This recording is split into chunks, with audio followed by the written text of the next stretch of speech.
Habari zenu wa Kenya. I'm back after the short break, and I would like to start with the story of Benedict Kabiru, the Kenyan police officer who was confirmed dead in Haiti mission of something which the Kenyan government denied, only to be confirmed by President William Ruto at United Nations General Assembly. Wa Kenya, the concept of patriotism in this country is very selective. The rewards of patriotism goes to the elite. The losses and the darker side of patriotism goes to the citizens. Wakenya niwaulize, when did you ever hear the son and the daughters of the rich and the elite dying in front line? Nope. All of them are serving in the cadets.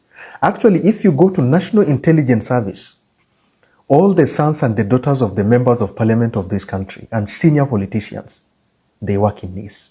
They work in Inspectorate of the Police, Police Service Commission. They are not those kinds who are deployed to the front line. Starting with the daughter of President William Ruto. What is her name? Rachel or Charlene or something like that, who is a deputy director of National Defense College. That is an elite institution of the Kenyan military, the Kenyan Defense Force. So what do you expect when patriotism in this country can be bought? You can easily purchase it if you have money.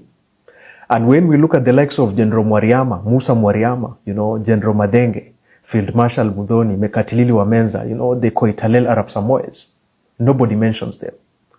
The people who die for the patriotism of this country are the Kenyans, and the people who reap the benefits are the elites. Look at the Mashujadi who received the medals. The medals of courage, MBS, CGH, EGC, I don't know. They always give it to the high and the mighty. Actually, for you to get these medals in some instances, before, you have to buy them. You have to be known, I mean, how many funny leaders who've been awarded national titles? The member of Burning Spear, the chief of Burning Spear, I don't know, the elder of the Golden Heart. So Wakenya ningependa tu kuambia, the story of Benedict Kabiru is just as many of other stories down there. Whatever we do for this country when it comes to patriotism, it never falls on the citizens. The rewards will always go with the elite. That is why we are not a sovereign country. That is why I feel, even for that young Somali boy who threw the Kenyan flag on the ground, he did a very bad thing. But our Kenyan politicians have been doing the same indirectly by playing with our sovereignty. We've been reduced to jokers, guys. There are a lot of things that I can mention of what's happening with our neighbors now. What's happening with Ethiopia exactly? They are now the leaders of the the new energy in East Africa. 5,000 megawatts from their Grand Reconnaissance Dam, 1,000 megawatts from the launching of their natural gas in the eastern region. What is something President William Ruto is launching as a flagship? How can you convince me the level of patriotism in this country is constant when the very same teachers who are driving our education sector are the ones striking? They are the ones who are striking. The health sector, as Dr. William Samuel Ruto, which you said by the very essence of you being a doctor that it is working, how does SHA work when the implementers and the driving force of the SHA are on strike?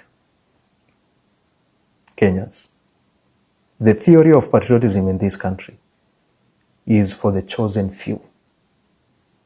If you die for this country, you will die. They will just mention your name.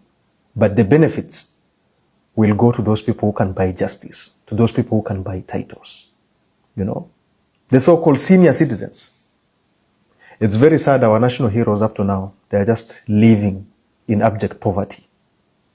When the very same leaders who are supposed to pass these bills are the ones who are reaping these medals in the name of CBS and EGH. So to the family of Benedict Kabiru, may his soul rest in peace, but this is what you get. You sacrifice your life, but your legacy will be taken by other people. This is the tale of the government that cannot even leave alone holding the Kenyans accountable. It cannot even uphold the rules of the Constitution, leave alone living for its name by the name Kenya Kwanza Alliance. Tutafakari hayo.